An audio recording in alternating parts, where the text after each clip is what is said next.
We just finished looking at solving linear equations. Now we're going to jump into solving quadratic equations. Quadratic equations, there's different ways and methods that we can go about solving these equations, and it really just kind of depends on the form the equation was given to us when we were starting. But we're going to go through the different methods that we can solve quadratic equations. So let me share my screen. Okay, so quadratic equations are in the following form. So we have ax squared plus bx plus c is equal to 0. So this is a quadratic equation.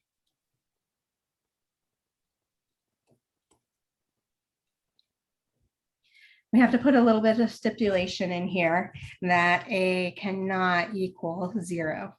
If our number in front of the x squared was 0, then we wouldn't have an x squared term, and this would now be a linear equation. So we have to put that stipulation in there. Okay, so there is a property. It's called the zero factor property.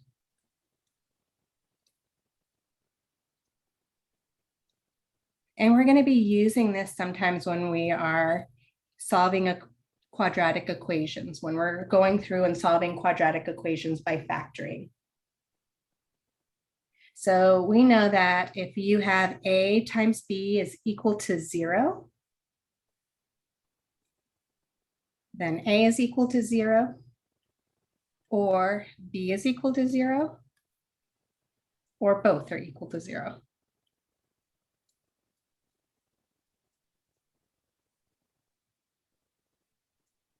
Which makes sense. If you multiply anything by 0, you get back 0, right? And so either both of the numbers that you're multiplying together are 0, or just one of the numbers that you're multiplying together is 0.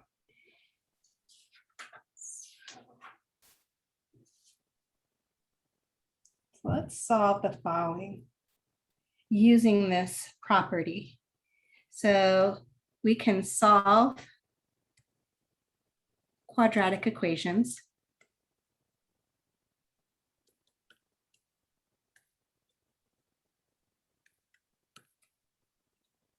by factoring.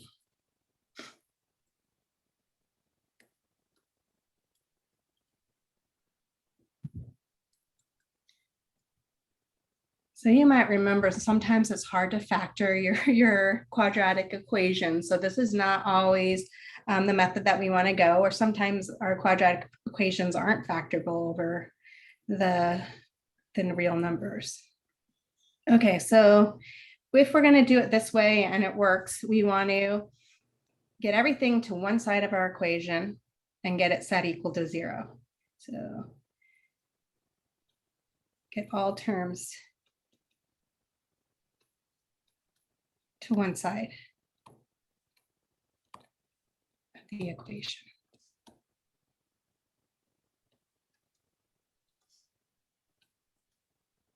So it's equal to 0.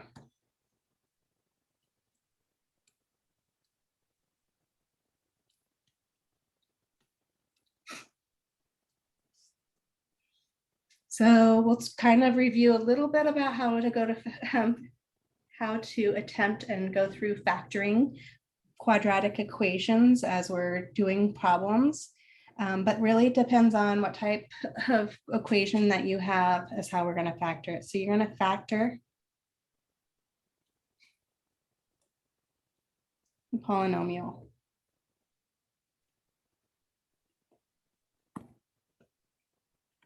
If possible. If it's not possible,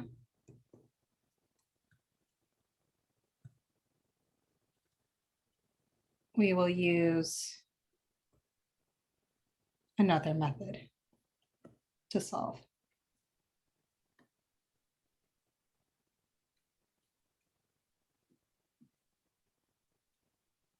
And then once we've done that, where we factored each side, well, we had it set equal to 0. So you're going to set each factor equal to 0 and solve.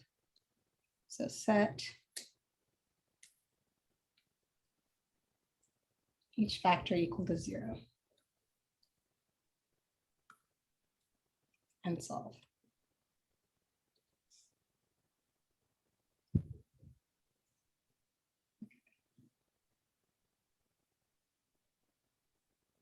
So let's pull one out. So let's start with, how about x squared plus 2x minus 8 equals 0.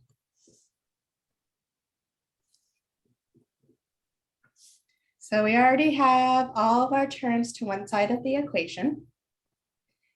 When I'm trying to factor, I look at how many terms I have. I have 3 terms. Then I look at, because it's quadratic, I look at what my coefficient in front of the x squared, which is 1. That makes my life a lot easier, right? And so then I can use that method that says if our coefficient is 1 for our quadratic, then we're really just looking at what 2 numbers multiply to give us our constant. So I need something that multiplies. I put an x up here to represents multiplication to give me my constant of -8. And then I put a plus sign here. I do it a little differently than you might have learned in a different class, but it's doing the same thing. And I'm trying to find 2 numbers that multiply to -8, but add to 2. Well, I know I'm multiplying and I'm getting a negative. So one is negative, one is positive. And I know my sum of those 2 numbers is positive. So I know the bigger of the 2 has to be positive of the factors of -8. Well, 4 times 2 is 8. So let's see, 4 and -2 work, right? They multiply to -8 and they sum to 2. So then I know what my factors are. It's going to be x plus whatever number this we found. So x plus 4. I can think of it as x plus a -2, or that's the same as x minus 2. And this is equal to 0. So a lot of you can probably just look at this and tell me what x is, but technically how you're doing that is you're looking at x plus 4 equal to 0. You're looking at when is x minus 2 equal to 0. We're solving these linear equations like we were just doing before. Isolate your variable. So x is -4 and x is 2.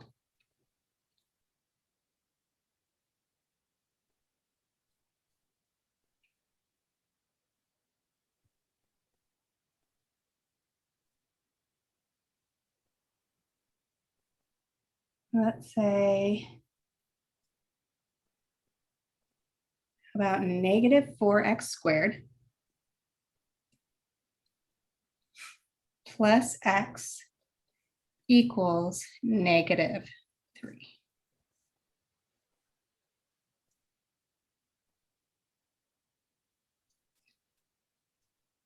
Okay, so again, it's a quadratic equation. I want to get this set equal to 0. And I don't have everything to one side of my equation, so I want to move everything to one side. I personally don't like a negative coefficient in front of my x squared, so I'm just going to add 4x squared to both sides and subtract x on both sides.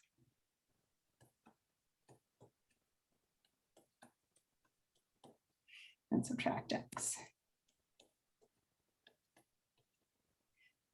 And I'm just going to write it so that all the terms are on the left-hand side when I write it out. Same thing. So this is, and I'm going to rewrite it in descending order of power. So I have a positive 4x squared minus an x minus a 3 equals 0. So quadratic, 3 terms. Unfortunately, that coefficient in front of my x squared is not a 1. And so this is where you can either use trial and error to see if you can factor this, or you can use what I call the AC method. And so technically you're just taking the coefficient, your A value, and your constant, your C value, and figuring out what that multiple is. So if I look at 4 times -3, this gives me back -12. So I'm looking for 2 numbers that multiply to -12, but sum to be what my b value is, in this case is -1.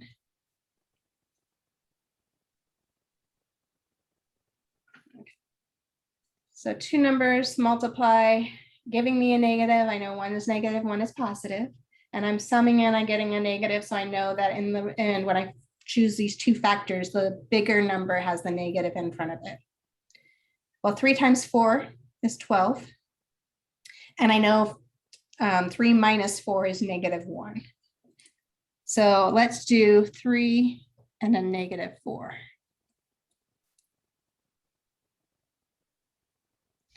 So once you've found these two numbers, this is your trick here.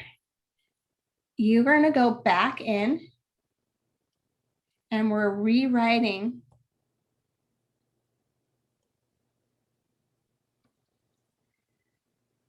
the bx term, or that middle term in here, in our case, -1x, as a sum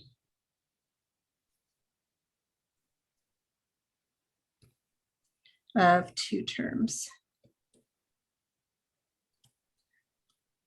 with the numbers you just found.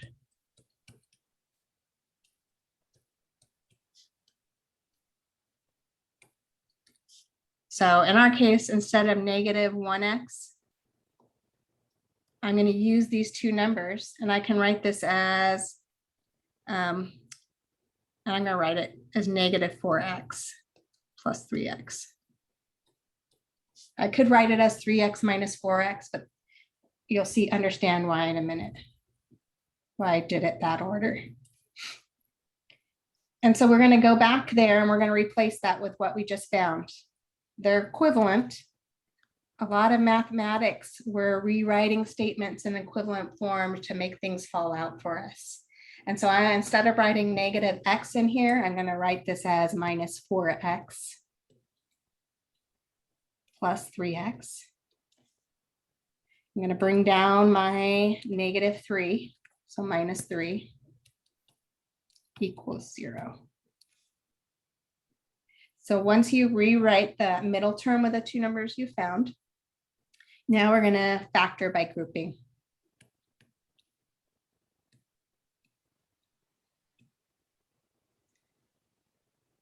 So factor by grouping, this is the method that sometimes you want to use when you see 4 terms in something that you're factoring. So we're going to look at grouping the first 2 terms together and the last 2 terms together. And we're going to pull out what is in common in these first 2 terms. So looking at 4x squared minus 4x. So they both have a 4 in common. I can pull out a 4. And they both have 1x in common. So if I pull a 4x out of this 4x squared, I'm just left with a single x. And if I pull out a 4x from -4x, I'm left with a negative or -1. So if I distributed the 4x back into the x minus 1, it would get me back up to what we had for those first 2 terms. So do the exact same thing for the last 2 terms. Look at what they both have in common, 3x and -3. So I'm going to pull out there a 3. And if I pull a 3 out of 3x, I'm left with an x. And if I pull a 3 out of -3, I'm left with a -1. And this is equal to 0. So if everything went well and you did this correctly, what you have left in your parentheses in here, this x minus 1, should be the same. If not, then you didn't pull things out correctly, or you chose the wrong numbers that multiply and add over here. So because of what's inside the parentheses is the same, we're going to factor the parentheses out. So if I pull out an x minus 1 from this grouping right here, that's no longer there anymore. I'm just going to be left with a 4x. And if I pull out the x minus 1 from the second grouping over here, I'm just left with this +3. This is all equal to 0. Okay, so that was kind of slowly walking through the process of going through and factoring when you have a coefficient in front of your x squared is not a positive 1, and how you might be able to factor it if it's factorable. So we're at the process where we factored the one side, and we're going to set each factor equal to 0. So x minus 1 can be 0, or 4x plus 3 is equal to 0. So let's solve for x here. We get x is equal to 1. Over here, 4x plus 3 equals 0. Solving for x, we would subtract 3 on both sides, so 4x equals -3. And then we would divide both sides by 4. And so we would get x is equal to -3/4.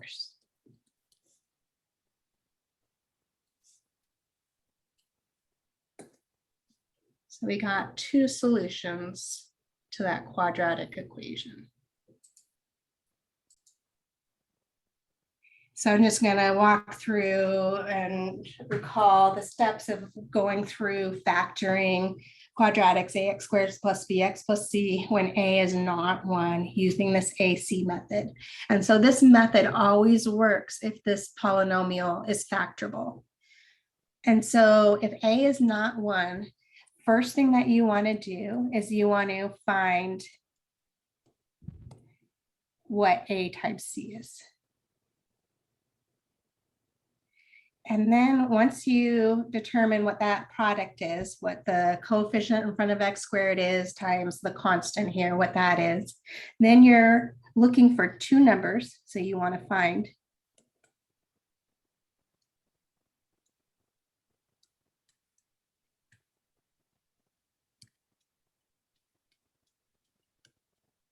such that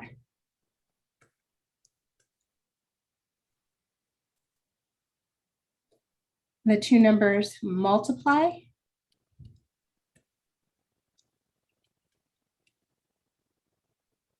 and equal AC, and add to give us the number in front of the x, which is b. So add to give us b. If you can't find those 2 numbers, then it's probably not factorable.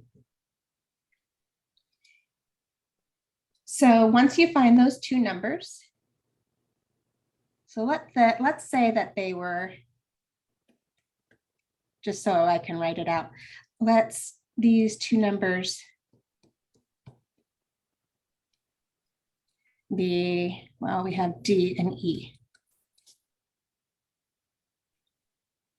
So we know then that D times E would equal the multiple AC, and we know that D plus E would equal my coefficient B.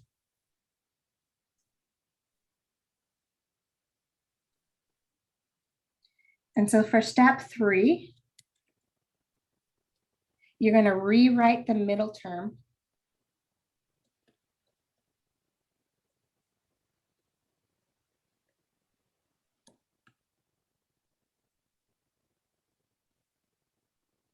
bx using the 2 numbers found.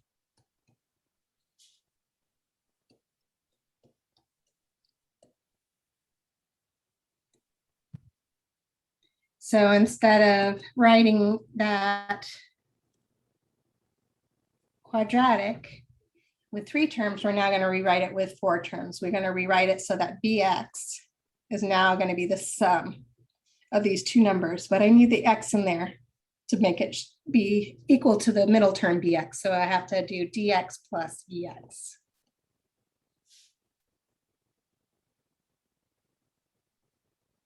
And then, so if I rewrote this, I would have ax squared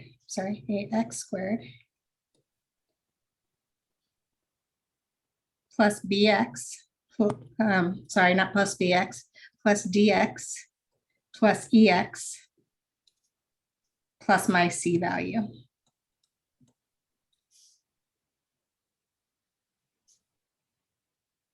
And then you want to factor by grouping.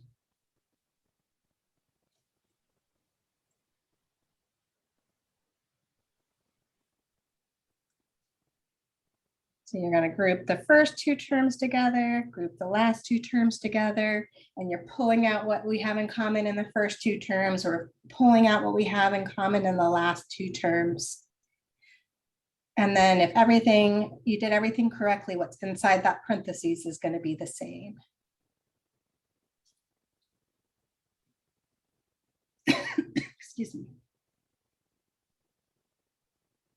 So let's maybe go through one more. And as we go through one more, I'm going to, let's just do this. We'll walk through, we'll do it as an equation. So it's pretty much the same thing as how to factor this. It just has that one more step that we're setting each factor equal to 0 and solving.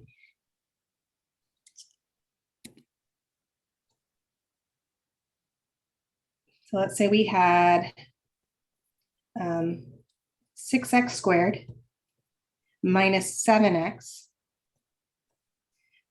minus 10 is equal to 0.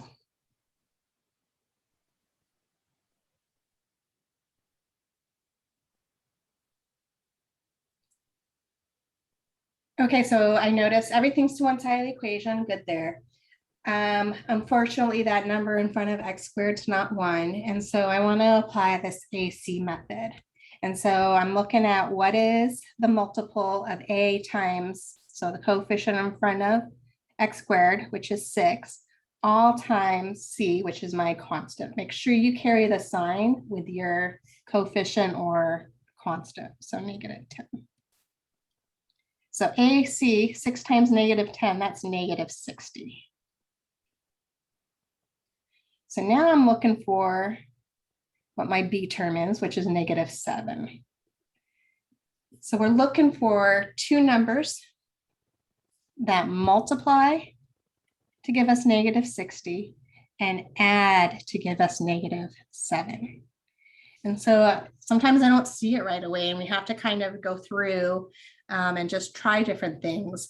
Like I know 6 and 10. I know one positive, one negative. That's not going to add up to a negative 7.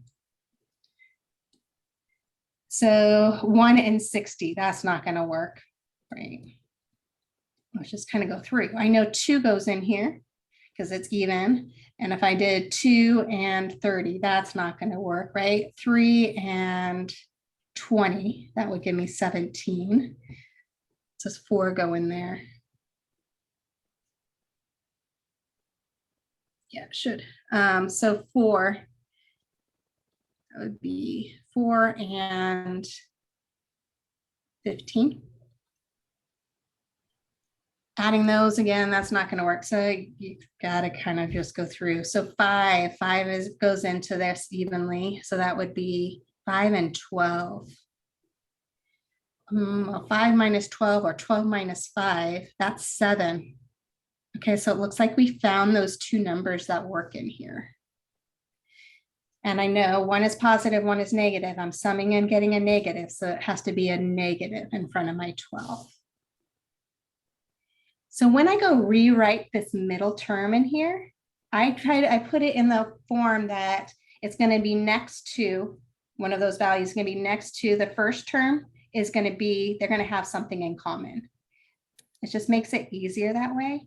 So instead of writing it as 5x there, because 6 and 12 have something in common, I'm going to rewrite it as 6x squared minus 12x, just rewriting this middle term using these two numbers, plus a 5x minus 10 equals 0.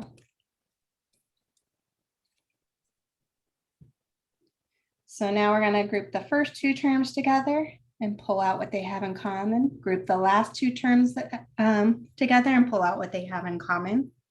So pulling it out as 6x from these first two terms we're left with a single x for the first term minus a 2. So looking at 5x minus 10, I look at what they both have in common and I pull that out, and they both have a 5 in common. So if I pull a 5 out of 5x, I'm left with an x. And if I pull out a 5 from negative 10, I'm left with minus 2. So notice what we have in common inside that parentheses, or what we have inside that parentheses is the same thing. So we're now going to factor out that parentheses. So we're pulling out x minus 2 from this first piece. So all I'm left with, if I pull out that parentheses, I'm just left with that 6 out x that is in front. Now I'm pulling out this x minus 2 from the second grouping. And if I pull out that parentheses, all that is left is that plus 5 is equal to 0. So now we have it factored. And so we're just going to set each factor equal to 0. So x minus 2 equals 0, 6x plus 5 equals 0. Solve for x in each case. So if I add 2 to both sides, I get x equals 2.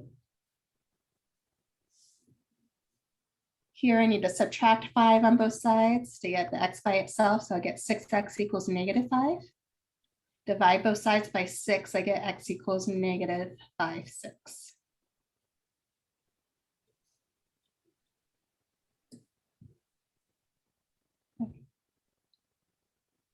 So a lot of times, like we had talked about before, some of this course is a repeat of what you've seen before in your previous algebra classes.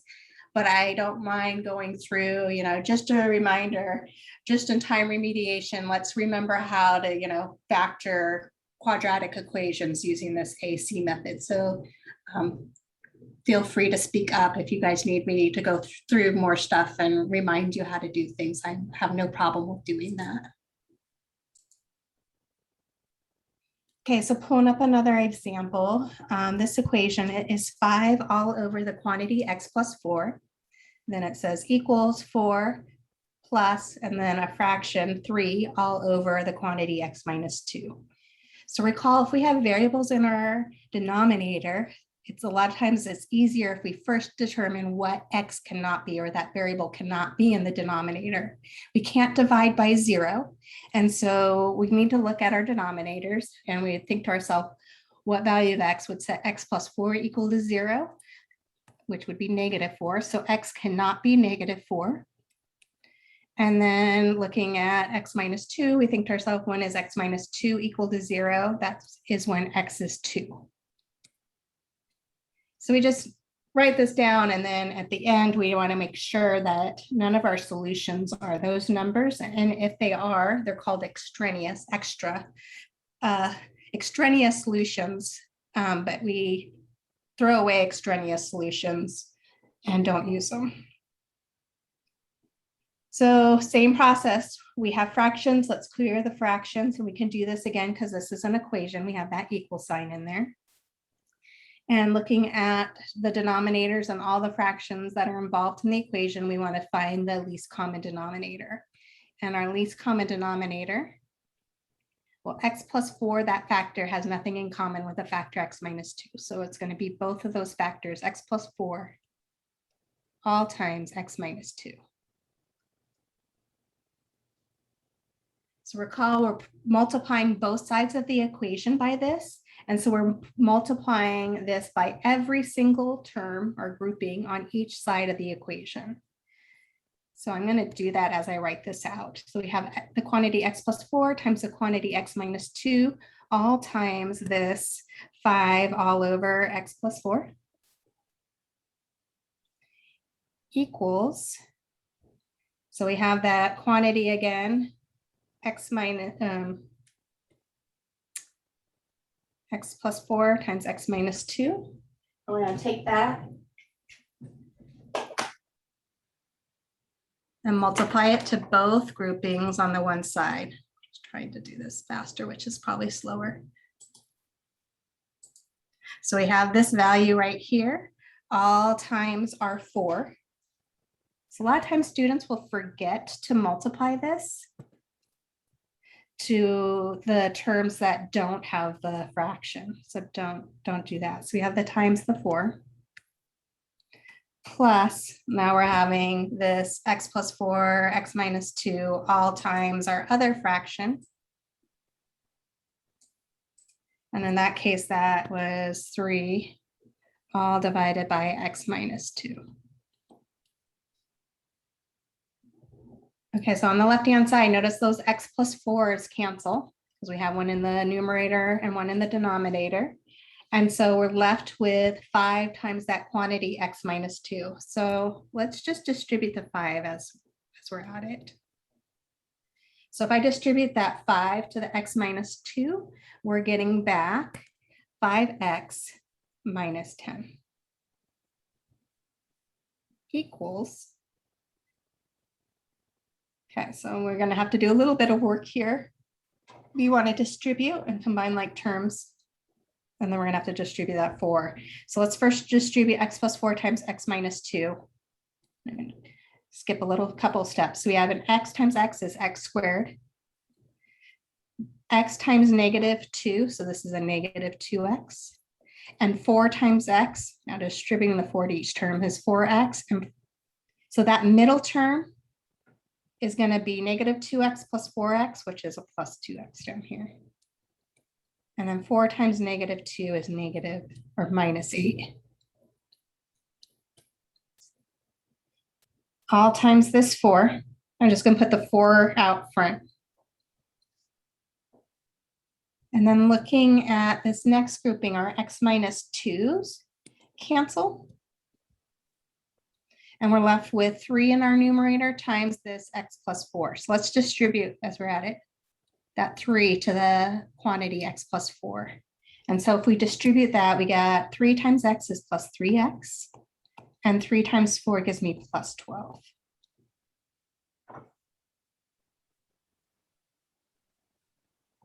Okay, so bringing down 5x minus 10, distributing our 4 really quickly. So we get 4x squared. 4 times 2x is plus 8x. 4 times negative 8, so minus 32. Plus 3x plus 12. So 5x minus 10, combining like terms on the one side, no other term like a 4x squared, so bring it down. We have an 8x plus a 3x, which that gives me a plus 11x. I have a negative 32 plus 12, that gives me minus 20. So after we've cleared the fraction, simplified both sides of the equation down, we now have a quadratic equation. And we've been doing this right now by solving by factoring. So let's get everything to one side of the equation. So I'm going to subtract 5x on both sides. So I still have my 4x squared. I'll have 11x minus 5x. So that's going to give me plus a 6x. And then let's add 10 to both sides. So I have negative 20 plus 10. That's negative or minus 10 equals 0. Couple things here. I notice I'm going to have to use that AC method because my coefficient in front of the x squared is not 1. But I can make life easier. It's always best if you start by factoring out anything that all terms have in common. And notice that 4, 6, and 10 all have a 2 in common. So let's first factor out a 2 from all of those terms. So if we pull out a 2 from all of those terms, we're left with 2 times the quantity 2x squared plus 3x minus 5 equals 0. Okay, so I'm going to do a little work on the side so I can factor this, and I will factor it by factoring by grouping. And so maybe let's just pull this over a little bit. And we'll come back and we'll put that back in there once we have it. So we're looking at 2x squared plus 3x minus 5. So I'm looking at what is a times c. So 2 times negative 5, that's negative 10. So what multiplies to negative 10 and adds to give us our middle coefficient of b, which is 3. So two numbers that multiply to -10 and add to 3. Well, 2 and 5 work. 5 is going to have to be the positive. So -2 and +5. So we're going to use those two numbers to rewrite the middle term of 3x. So doing that, I'm going to rewrite this as 2x squared minus 3x. I'm sorry, minus 2x plus 5x. And then I'm going to write that minus 5. So we're going to factor by grouping, group the first two terms, last two terms. First two terms, I can pull out a 2x. And if I pull out a 2x from both of those terms, I'm left with an x minus 1. Those last two terms, notice they have a 5 in common. So if I pull a 5 out of those last two terms, notice that what's left is x minus 1. Same thing in the parentheses for the first grouping. So we're going to pull out the x minus 1 from both of those groupings. Pulling out the parentheses in the first grouping, we're just left with a 2x. And pulling the x minus 1 out of the second grouping, we're just left with a plus 5. Okay, so the work we did to factor this, we're going to have 2 times the quantity x minus 1 times the quantity 2x plus 5 is equal to 0.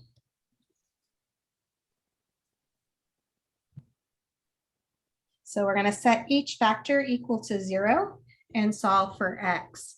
The problem is our first factor 2 doesn't have an x in here, and 2 equal to 0, that doesn't make sense. So that doesn't work. We're looking at when is x minus 1 equal to 0. That's when x is 1. And we're looking at when is 2x plus 5 equal to 0. So subtract 5 on both sides, we get 2x is -5. Divide by 2, we get x is -5/2. So right now I have 2 answers. I just need to make sure that I'm checking. And this is something that if I'm grading your exam, I'm looking that you went in and checked, or you told me that x couldn't be a certain value because we had x's in the denominator. So as long as x equals 1 and -5/2 was not one that I had to exclude from my solution set, which it's not. We're okay, and those are our solutions.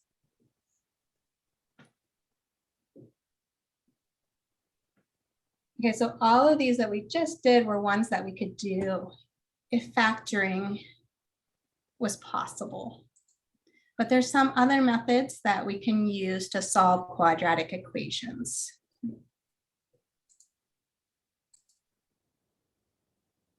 Okay, so another method that we can use sometimes when we're solving quadratic equations is the square root method.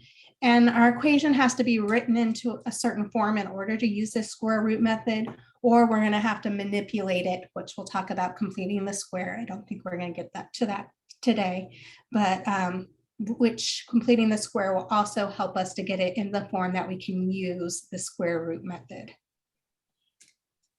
So notice here I have solve a quadratic equation using the square root method. Suppose that we wish to solve the quadratic equation x squared equals p, where p is a number greater than 0 and it's a real number. So we'll start dealing with complex numbers, imaginary numbers next week.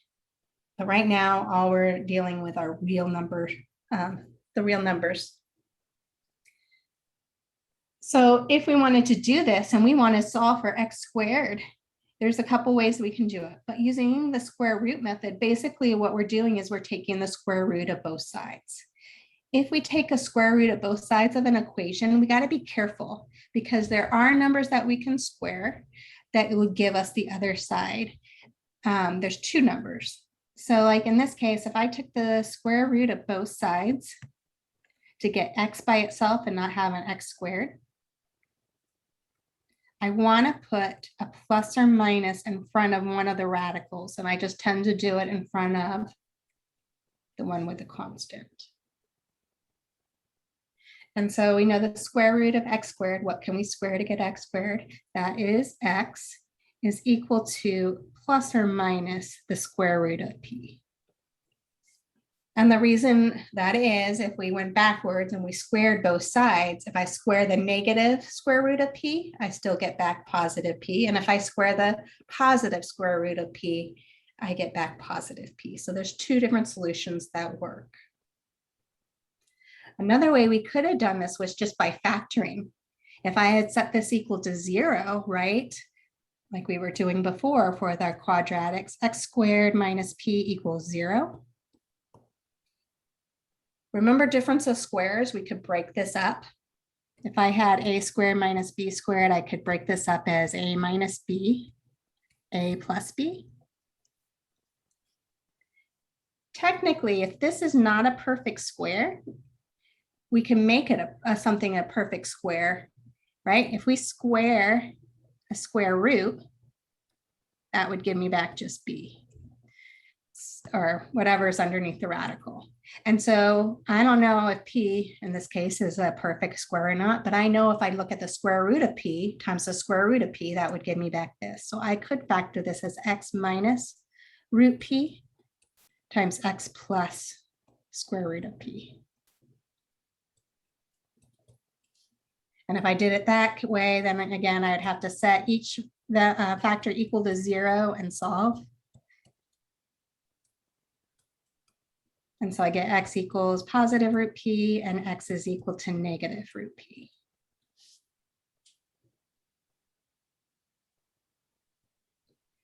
Notice that there was no like middle term in here. There was no term with just a single x in there. And so we can't use this square root method if it's not in the correct form.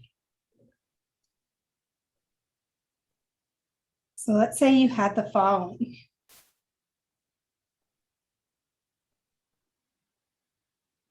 (27 minus x squared equals 0.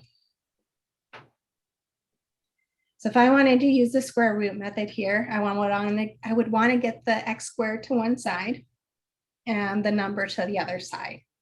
And so let's add x squared to both sides. And so I'm just going to write the x squared on the left-hand side, though. We get x squared is equal to 27. The method is just telling me now I can take the square root of both sides. But I need to put the plus or minus in front. So I get x is equal to plus or minus the square root of 27.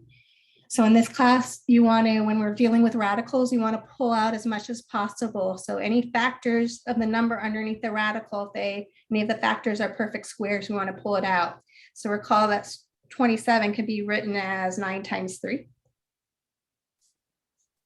So x is equal to plus or minus, well, 9 is a perfect square, so I can pull that piece out, and that's 3. And then 3 is not a perfect square, so that one has to stay underneath the radical. So we get x is equal to plus or minus 3 root 3.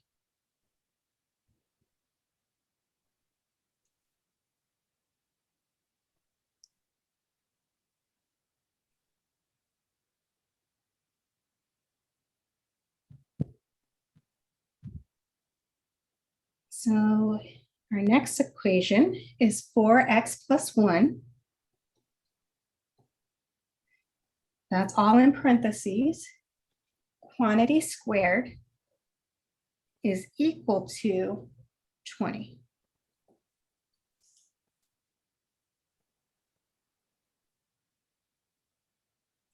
So looking at this problem, I notice I have a perfect square in here. There's a couple of different methods I can go through to solve this. It's going to be so much easier to use this square root method than expanding out 4x plus 1 times 4x plus 1 and then getting everything to one side of the equation and then trying to factor it. So it's important to kind of see which method, or looking at your equations, which method is going to be the easiest way to do these, because there's multiple ways to do these. Okay, so the square root method to me looks like the easier way because I have some perfect square on one side is equal to a number on the other side. And so I can go through and I can take the square root of both sides and put a plus or minus. So don't forget that plus or minus, because if you don't put the plus or minus there, you're excluding one of our solutions from the group. So square root of a square, those cancel each other out. And so I'm just left with what was inside the parentheses, 4x plus 1 is equal to plus or minus, and I'm going to break down 20 as 4 times 5. And I'm going to pull out the piece. So I get 4x plus 1 equals plus or minus, and that piece I'm pulling out is the perfect square. So square root of 4 is 2. Square root of 5. I can rewrite this as 2 separate equations right now. I'm not going to, because I notice I'm not going to be able to simplify, but technically, this is 4x plus 1 equals 2 root 5, and 4x plus 1 equals negative 2 root 5. I want to get x by itself, so let's subtract 1 on both sides of our equation. And if we subtract 1 on both sides of our equation, we get 4x equals negative 1 plus or minus 2 root 5.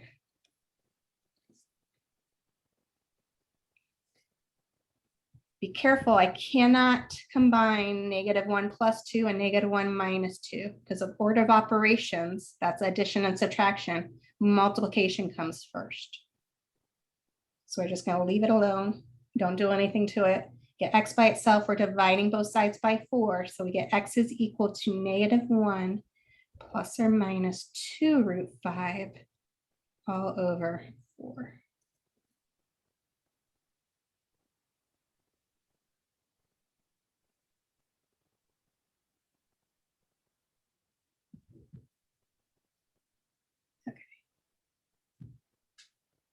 If for some reason, let me just do one more, and this one's going to be really fast. If for some reason you're going to do the square root property and you isolate your square, so in this case, I have the quantity negative 2x plus 5 quantity squared equals negative 8. We can stop right here. After the next section, we can't stop right here because we're going to be looking at when solutions are also complex numbers. But right here, I can't take a square root of a negative number and get a real number back. And so in this case, there's no real solution.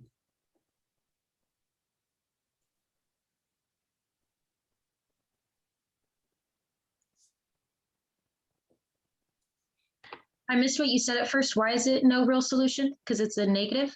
Yeah, because notice if we took the square root of both sides, on this right-hand side, we would have the square root of negative 8. And square root of a negative number is actually an imaginary number. And right now we're just looking for our real solutions and not worrying about complex numbers that are solutions. Recall square root of negative 1 was I. And we'll talk about that next week. So just seeing this right away, that right-hand side had a negative, and if I was going to take the square root of both sides, I wouldn't have a real number. I could just stop without going through the process of solving for x.